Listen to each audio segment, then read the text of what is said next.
Begin the Gemara on Daf Nun Ches, 10 lines into the Yomad, where it says, Nosan es hamole bereikam v'chulo.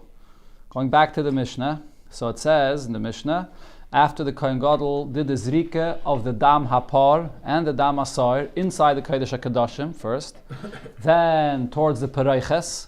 So then there's the third time of zrika that he does with the par and the soir on the Mizbeach Hazav. So what he does is, according to the opinion in the Mishnah, he takes the blood of the par and pours it into the bowl of the dam asar, or he mixes, or maybe the other way around, but he mixes the two together into one bowl. And then the Mishnah said, he places the mole into the reikon. The Gemara will explain what that means, but right now, the Gemara thinks the simple pshat of that means is he has two bowls. Now one bowl is empty, and one bowl is full with the blood that he mixed. So he takes the full bowl and places it into the empty bowl. And that's how the Kohen holds in his hand this bowl, one bowl inside the other. That's what it seems like the Mishnah means. So based on this, the Gemara brings the following Gibaya.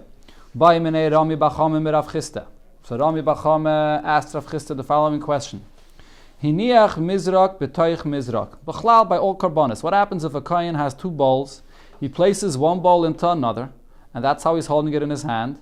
V'kibul bayis adam. And that's how he receives the blood from the animal. So this is an Aveda. Kabbalah Saddam is an Aveda that the Kohen Gadol is doing the Beis HaMikdash. So Mahu, is this okay or not? What should be the problem? Do I say as follows? Min b'minoi chaitzitz. Even when you have two things that are the same min, it's the same quality, it's the same type, but nevertheless it's a chatzitza, it creates a separation between the Kohen's hands and where the blood is being received into. So the halacha by all the avodas that a Kohen Gadol does in the Beis HaMikdash is, you're not allowed to have any chatzitza between his hands and the keli that he's holding to do the avodah. So over here, the blood is entering into the inner vessel, and he's holding with his hands the external vessel. So there's a chatzitza. He's not holding that bowl where the blood is entering into. So now one approach is to say that min b'minay chaitzis, even though the two bowls that he's holding are made from the same quality, but nevertheless he's not holding the inner vessel, he's only holding the external one. So it's a chatzitza, it's a separation. Or perhaps ein a chaitzis, or it's not a chatzitza because it's the same min. We have a klal that if it's the same min, it's not considered to be a chatzitza at all. That's the shaila here. So there's a very, very interesting taisus here about this. Taisus says that if you look in the Gemara in Sukkah, it speaks about lulav. And there it asks a question regarding a person holding the lulav to do the mitzvah. So the Torah says, you have to take the lulav into your hand. And the Gemara says, even if you don't take the lulav actually into your hand, but you have some kind of a holder that you hold the lulav in your hand, it's not considered to be a chatzitza because you're holding the lulav through something else. So over here, what Taisa says, why shouldn't we say the same thing? Why shouldn't we consider the outer bowl to be considered like a handle? I'm holding the inner bowl, but the outer bowl is like a handle, just like we say by the lulav. That's Taisa's question. Taisa basically says that by the lulav, if you have a handle that's placed onto the lulav itself, it's not a chatzitza. But if you place a glove onto your hand, then it might be a problem. People were speaking about this past Sukkot when it was with Corona. No one wanted to take the lulav without a glove. So over here in this Taisus he says that if you don't put the holder onto the lulav, but you put the separation onto your hand, and then you hold the lulav that way, then it could be a problem. I'm not going to go back to it. I'm saying it could be la halacha lemaisa. This is not this way. I mean, I know that Rabbanan paskin that you can take the lulav even with gloves. Okay, akapanim. This is what Taisus says here. So then, one second, let's apply it back to our Gemara. So Taisus over here says that the question of the Gemara, benigeh to the two bowls, it depends, says Taisus. If you're holding the second bowl from the top, so then the outer bowl that you're holding is considered to be like a handle of the inner bowl. So it's not an issue. There's no chatzitza. Just like it is by the lulav, that you have a handle on the lulav itself, it's not an issue. But if you're holding the second bowl from the bottom, you're holding it all the way from the bottom, that's how you're holding it, that's considered to be a chatzitza. Because it's not, then you're not holding it as a handle, you're holding it from the bottom, then it is a chatzitza. That's what the Gemara is discussing here. Then Taisus asks, so how does the Gemara know that he's holding it from the bottom? Maybe he's holding it from the side, from the top, like this, and therefore it's not considered to be a chatzitza. So Taisus says, because you had so much blood in this bowl, you added now the blood from the pot and from the side, there was a lot of blood here. The only way it would be possible to hold this is from the bottom. So therefore the Gemara knows, is assuming that he's holding it from the bottom, and therefore it should be a chatzitza. If you hold on the side like this, you can do that. I'm telling you what Taisa says. Taisa says that it's towards the bottom of Taisa. Taisa says that kvedus, that shteim mizrak is kvedus sheyesh b'hem kol adam apar v'asoy, because it's so heavy, you can't hold it from the side. The only way, right? So like this, you have to hold it. So he's holding it right towards the bottom. He's holding it on the bottom, and that's when the Gemara's question applies. That's Tais's shot in this Gemara. Very interesting. So he could have taken it from the he could have. From the pen, No. They added the leather to it. Oh, so it's over there also. There's the leather, so and it's not a chatzitza. Exactly. Okay. It should have said, Okay. So the Gemara says that this shaila seems to be exactly what the case of our Mishnah is. Amalei. So Rav Chisda said, isn't this our Mishnah? Tnisua. We learned it right over here. Nasa nasamale berekon. That when he emptied out the blood from one bowl into another, then he places the full bowl into the empty bowl. My love, what's the pshat in the Mishnah? Don't you think it means Haishiv mizrak male l'taich mizrak reikon? He placed the full bowl of blood into the empty one, and that's how the kohen held it. And he does the avodah of the zrike, and it's not considered to be a chatzitza. So there's a clear raya that it's okay. So the Gemara answers, Loi, that's not the pshat in our Mishnah. Rather, what does the Mishnah mean when it says Nasanas Amali Berekon? It means Ira Mizrak Male L'Tech Mizrak Reikon. He poured the empty vessel into the full vessel. That's what it means. He pours the blood from one into the other. Not that he places the full one into the empty one. So the Gemara says, how could that be? But Hatani Leiresha. The fact that you poured the blood from one into the other, that already said before. Ira damapar l'teich damasar. You pour the blood from the par into the blood of the soir.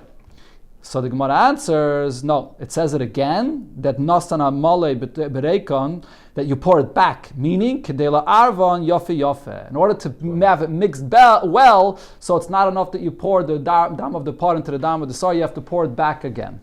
That's the only way it's done. Okay? So it ends up being in the... you go like this and then like this? Yeah, you have to go back and forth, correct. Yeah, you have to pour it back and forth. That's the only way that it gets fully mixed, especially these bloods here from the pot and the soil. There are different types of bloods, right? We had before, one is a thicker blood, redder, one is more lighter.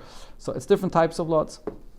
So now the Gemara tries to bring another raya to the main question we asked over here, which is when you have a chatzitza of something which is the same min, is that going to be considered a chatzitza or not? Tashema, bring your raya. It says as follows: a person is standing on top of a keli. So now this is another place where there's not allowed to be a chatzitza. You're not allowed to have a chatzitza between the feet of the kohanim and the floor. Right? That's why the kohanim were going barefoot in the Beis HaMikdash. So what happens if you have one foot you're standing and you're putting it, you're leaning on a keli, not on the floor. Or one foot of the kohen is on his friend's foot. Pasul. The avodah is going to be pasul because your friend's foot or the keli are a chatzitza between the ground and your feet. So what do you see here? Your foot and your friend's foot, it's min b'minay. It's another body, not the same min as your body, and nevertheless, it's considered to be a chatzitza. So I see that there is a chatzitza here in such a case. Answers the Gemara, no, it's not the same thing. Shani regel delay motzel maftile. The other person's foot is different because you can't annul it. You can't leave it there and say, oh, leave your foot here, and now your foot is part of my foot. When you have two kalim that are from the same min, so I'm holding it both in my hand. So therefore over here I could say maybe it's not a chatzitza. But your friend's foot, he's an independent person, he's going to take away his foot. So even though it's the same min, it's still considered to be a chatzitza. Now others said regarding this whole shaila that Rami Bachama asked regarding this, that the shaila was really different. Hachi boye minei, this is the question that he asked.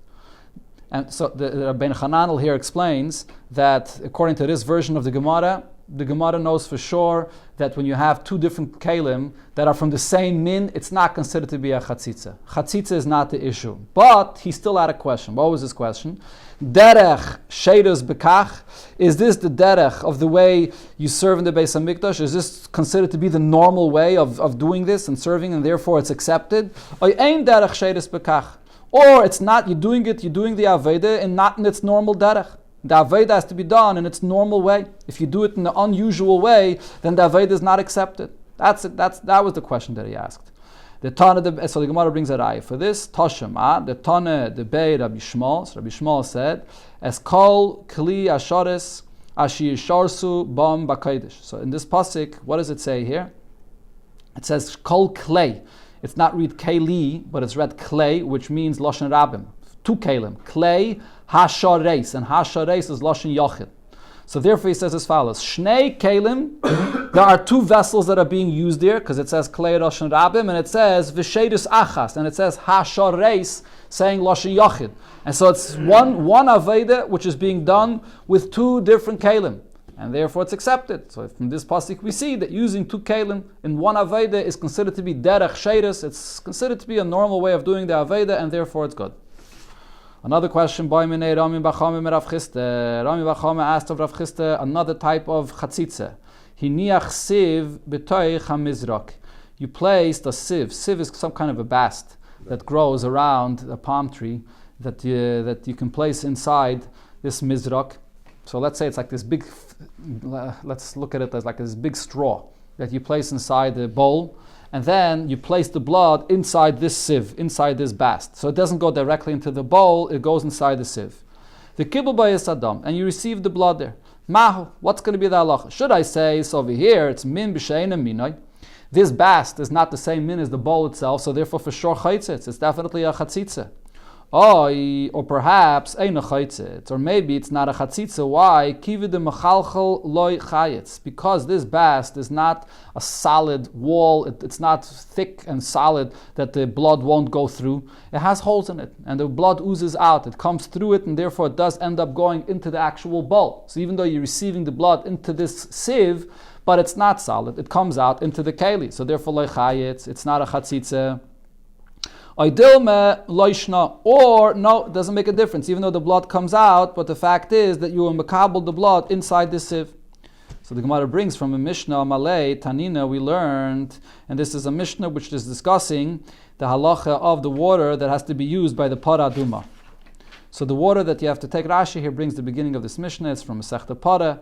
So they would take the water from this place, they had this water that came out from a stream, and that water would come into this rock that had a hole inside of it, and that's where the water would gather. And from there, you have to take the water. You have to take the water from this rock, from this keli. But what happens if in that place where you're getting the water from, there's other things inside there? So you're not getting the water directly from this place, but there's also sponges inside it. There's other things inside of it there, right? A svoik, a sponge in there. So the sponge is taking the water inside of it.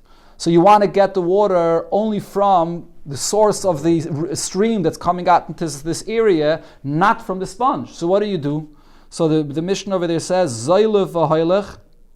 So you have to empty it out. You allow it to you draw out the water, you bring out the water, until you come to the water that's inside the sfaig itself, and that water you don't use. So what is okay? Because the water that's inside the sponge, it could be in this area, that water is going to be puzzle. But any of the other water that's inside of it there, you could use. So what do you see over here? You have water that's coming from this area, even though it goes through the sponge. When you were like emptying it out, when you were zoylef, you were drawing out this water, it went through the sponge. And nevertheless, we say that it's not an issue. Why is that? Because this sponge has holes in it, and the water that comes through it is not water that we can say it's real chatzitze, that it's water that comes from the sponge. No, it's water that comes from this area, from the stream of water that comes into this area. Why? Because the sponge has holes in it. Therefore, it doesn't matter. That's why I see over here. Why would it have the sponge? Well, there was, for whatever reason, there was a sponge thrown inside of it. It shouldn't have been there, but there was a sponge there. And now so the water is sort of passing through this sponge, but nevertheless, it says that it could be used for the waters of Paraduma. So the Gemara wants to compare and say the same thing regarding the blood. The blood that was received inside this bast, that was placed inside the vessel, so because the water oozes out and comes through, so it's not a chatzitza, it's not a problem like we see over here by the waters for the Paraduma. So the Gemara answers, no, it's not the same thing. Shani Maya the klishi. Water is much different than blood. It's a much thinner fluid. It's not as thick. So therefore, by the water, I could say that the water comes through. Whereas by the blood, even if the blood oozes out, blood is a much thicker liquid, so it doesn't come out as much. Ikeda Amri, others say, Hachi Poshetle. This is how we will poshet from that Mishnah. Bidam kosher. The question that we asked regarding receiving the blood inside a keli, and you had this bast, that was the blood that was received inside, it's going to be kosher. In other words, we're comparing the blood to the water, even though the blood is thicker, but just like the water will come through the holes of a sponge, so too the blood will come through the holes of this bast, and therefore by the blood, it's fluid, it is kosher.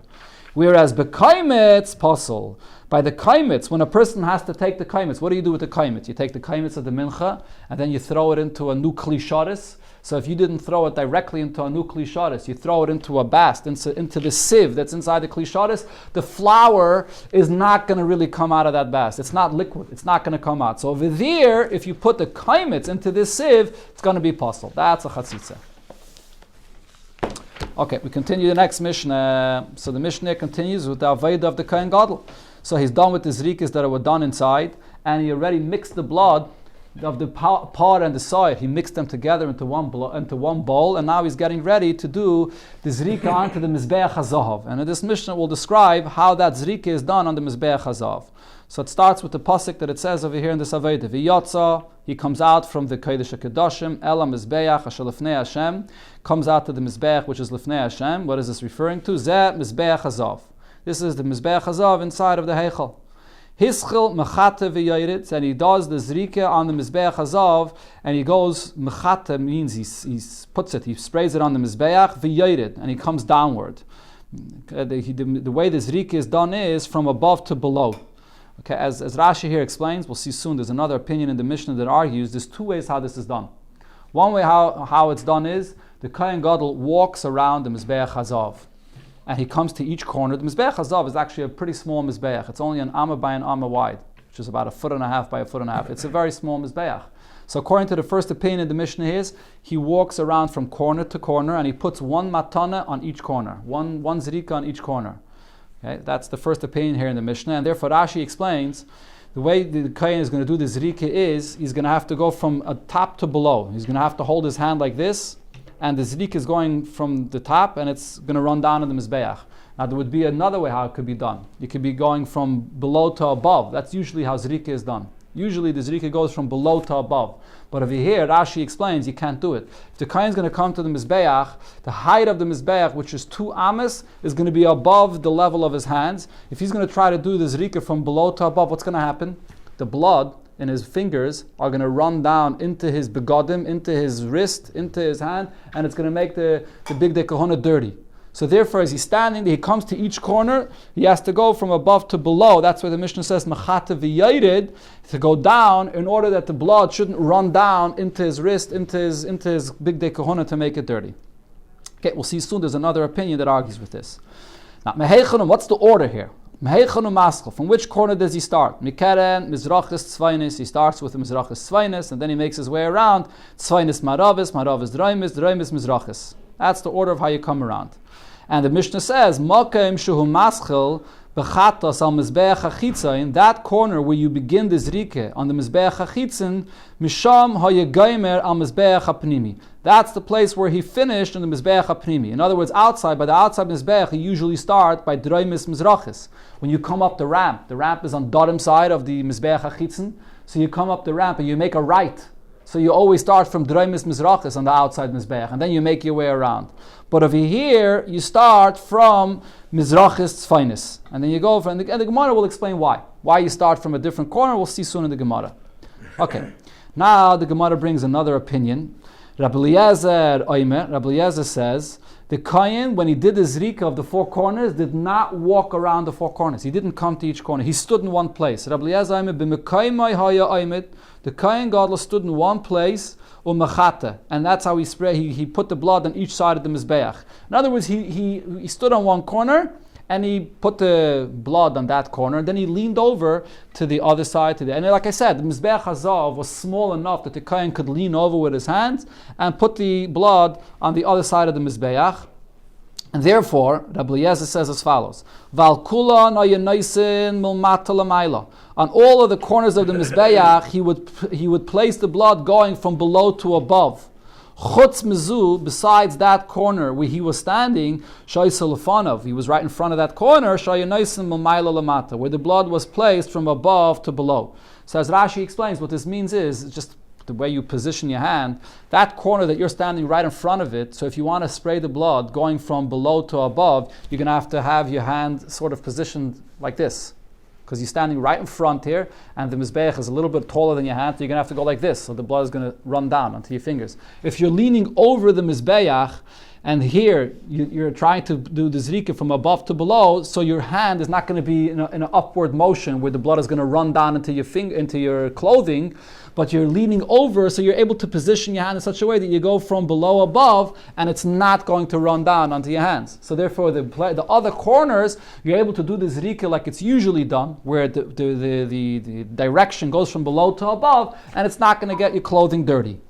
That's the difference according to Rabbi Eliezer, because you're standing in one place. Okay, now the Gemara continues. What do you do with the blood further? Now there's one more zrika that has to be done here.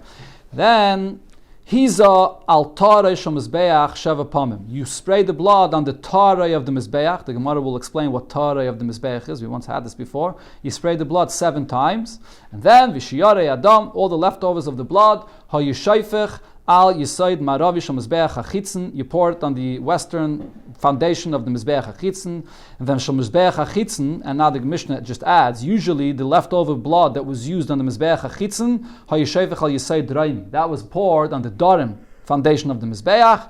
Elu ve'elu, both of these bloods, what ends up happening with them is misarvin, they get mixed together, ba'ama, it goes out into the stream that was going through the Azara, the Yaitzen l'Nachal Kidrain, and then it would exit the Beis HaMikdash area into this stream called Nachal Kidrain, and there, v'nimkarin l'ganonin l'zevel, it's sold for gardeners to be used for fertilizer, but because this is from the blood of the Beis HaMikdash, unless you pay for it, there's mi'ilah. You're misusing what belongs to Kachim. So you have to pay for it, and then it's redeemed, and then you're able to use it for fertilizer. So the Gemara, Tana Rabbanan, we learned in Abraisa, V'yotza el ha-mizbeach, the pasuk that was quoted in the Mishnah. The Kohen Gadol goes out to the Mizbeach. Ma Talmud loymar. Why does it have to say this part? What does it mean when it says V'yotza, that he's going out? He's not really going out. He remains inside the Heichel. So what does it mean, V'yotza? Amar Rab Nechemye, lefi shematzinu bepar. Because I find regarding another carbon where the zrika also has to be done inside the heichal, haba al kol mitzvahs, which is brought regarding when you have a par helam davar, when Klal Yisrael was over on any mitzvah that everybody was over on. So then, how does the kohen do the zrika there? Shekayin oimed chutz lemizbeach. The kohen enters. He also has to spray the blood towards the pareiches, but he doesn't go so close inside.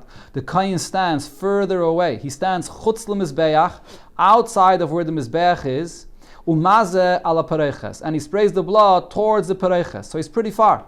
He's standing over there outside of the mizbeach, and he sprays towards the pareiches. That's how it's done there. In front of the mizbeach. Yeah, he's standing in front. He enters into the heichal, and he's standing before the mizbeach, and from there he sprays towards the pareiches.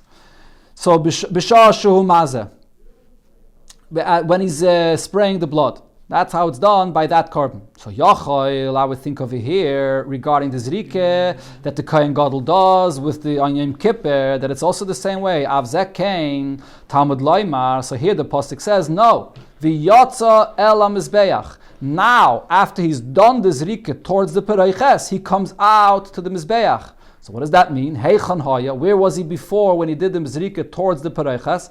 Lefnim min ha-mizbeach. Today on Yom Kippur, he stands closer. He stands inside the Mizbeach, near the Pereiches, and he sprays it. And that's how it's done. That's why the pasuk here says V'yotza, that he comes out. So he has to go to the place where he would do it by the par helam. Correct. Now he's coming out. Correct. Now he's coming out. Correct. Now the Gemara brings the same exact thing, but in the reverse. From the Braise over here brings this what it says over there. Tanya Yedach, we learned in a different Braise. So it says Lefnei Hashem.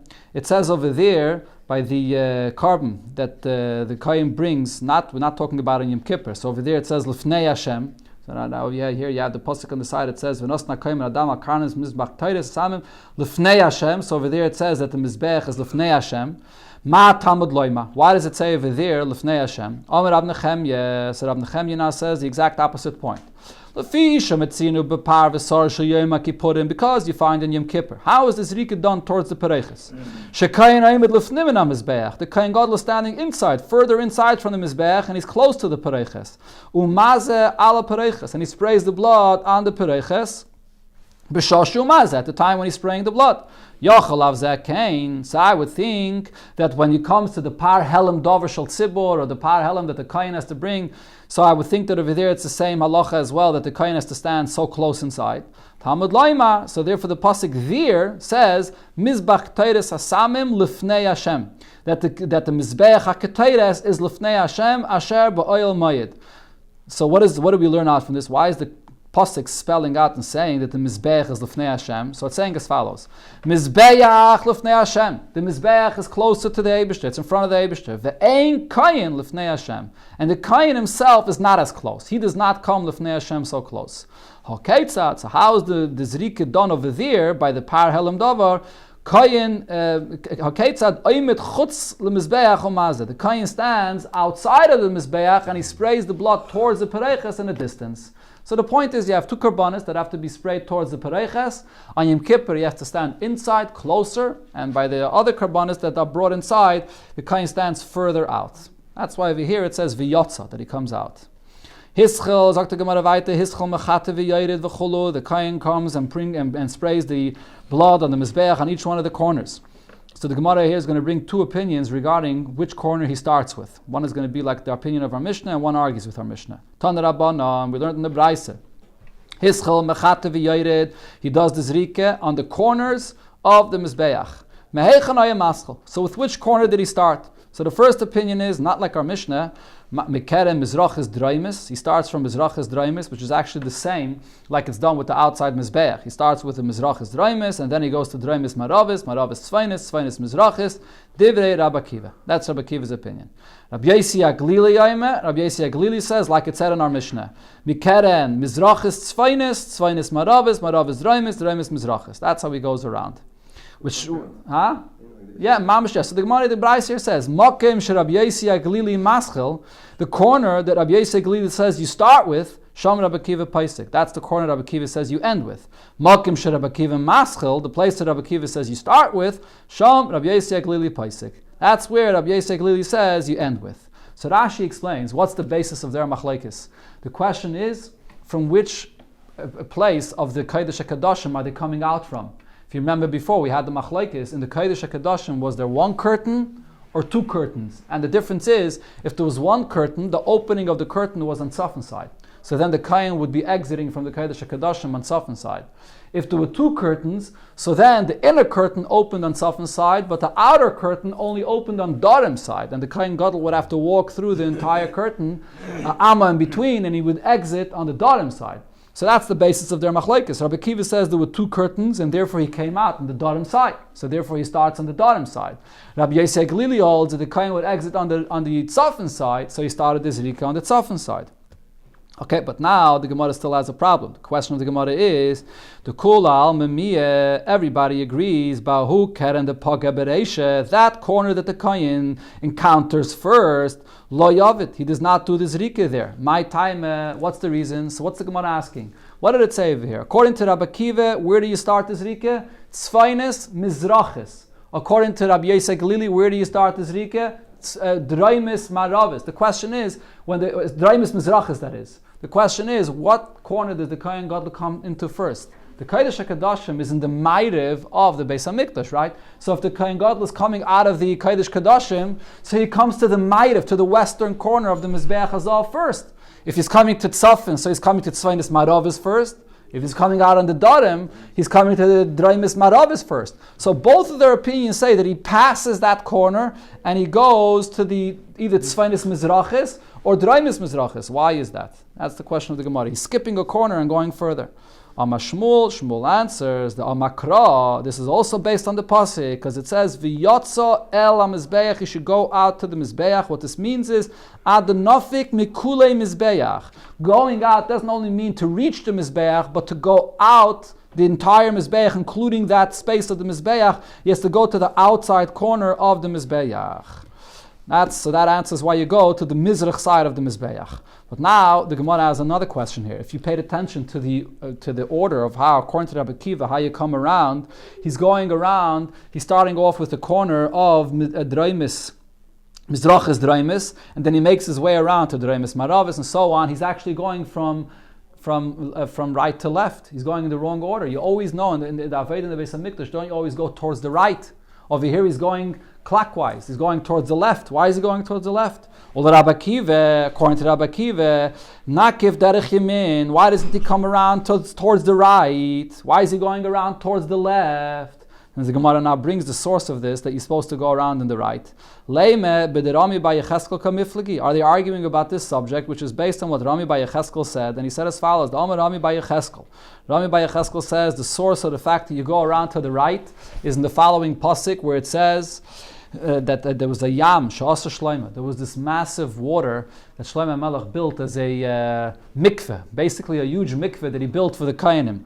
And it's called a yam. It was basically this massive basin that he built as a mikveh. And the pasuk there describes that it's Aimid al Shneim Asa Bakar. He built it and he made these shapes of 12 different cattle that were copper cattle that were below this massive bowl. And the pasuk there says the order. Shloisha painim tzvaina, 3 of these bakar were on the tzafin side, and shloishim painim yoma, 3 on the maidav side of it, shloishim painim negba, another 3 on the darim side of it, and shloishim painim mizracha. And v'hayam aleim ulmayla. And this massive basin of water was above these copper cattle that he built on below them. And the way these cattle were built, their backs were facing inwards and their faces were facing outwards. So from here, from the order of what it says in this pasuk, that whenever you turn, it should be towards the right, just like the order that these cattle are mentioned in the pasuk. Right, the pasuk starts off with tzafin, and then it makes its way around. If you look at the order of the pasuk, it's describing it going derech yamin. So from here you see that you have to go derech yamin. Then it adds lemizrach. Rashi says we always had this. Lemizrach, it's not always, yamin is not always mizrach. The reason it says mizrach is when you go on the mizbeach hachitzen, when you come up the ramp on the darim side, then it's mizrach. So therefore it mentions here mizrach. So now the Gemara says, so over here it seems like the machlokes between Rabbi Yossi Glili and Rabbi Akiva, do you go around towards the right or do you go around towards the left? So it seems like they're arguing about this point. Mar isle de Rami Bar Yecheskel. Rabbi Yossi Glili agrees to this, that you have to go around towards the right. Or Mar lesle de Rami Bar Yecheskel. And Rabbi Akiva disagrees and says, no, you go around towards the left. So the Gemara answers, no, the kula alme islo de Rami Bar Yecheskel. Everybody agrees to what Rami Bar Yecheskel says, that you're supposed to go around towards the right. But here the argument is as follows. Mar savar. So Rabbi Yossi Glili holds yalfinan pnim chutz. I learn out the order, the way you go around on the inside, the same as it is on the outside. Just like by this pasuk that Rami Bar Yecheskel brought from this mikveh. It was outside, and the same in the Aveda outside. We learn out that on the inside it's the same thing. Mar savar, Rabbi Akiva's opinion is lo yalfinan pnim chutz. I don't learn out inside from the outside. It's a different thing. Inside, you don't have to follow that order. But the Gemara asks on this, Rabbi Akiva, nihi do lo yalef pnim chutz. True, we don't learn out that the order in going around towards the right inside is the same like the outside. But after all, the question is, he can go around either way. He can come around towards the right, he can come around towards the left. So why is it that Rabbi Akiva says that he dafka goes around towards the left? Amalach Rabbi Akiva. So Rabbi Akiva answers you as follows. Medina, what's really the halacha here? Ba'ahu keren the page bereisha, that corner of the mizbeach hazav that he encounters first, ba'ahu ovid bereisha, that's where he has to spray the blood first. Why? We learned this before. The Amar Reish Lakish said, Ein mavirin ala mitzvahs. When you have an opportunity to do a mitzvah, you're not allowed to pass over the mitzvah. So therefore, over here, the Kohen Gadol comes out of the Kodesh HaKadoshim. Really, the first corner he encounters, according to Rabbi Akiva, that says that he came out from the Darim, was which corner? Maravis Draimis. That's what he should have done first. Now, V'amai lo yovid. Why didn't he put the Zrika over there on that corner first? Because there's another pasuk that says that he has to go out completely. He has to come out to the whole end of the Mizbeach and come to the corner of Maravis Draimis Mizrachis, that is. Now, V'kivin the Yav Bahu Keren. So once he does the mitzvah in that corner that he came to, so he goes back to the corner of where he should have done the mitzvah first, because of ein mavirin ala mitzvahs. So therefore, you end up going around in this way. You're going from right to left, even though usually you're supposed to go derech yamin. So it's based on 2 points. First of all, we don't necessarily apply that klal that he's supposed to go to the right inside the Beis HaMikdash. And number 2, you go dafka this way because he wants to come back to that corner that he passed over. He was over ala mitzvah, so therefore he goes back there in this direction.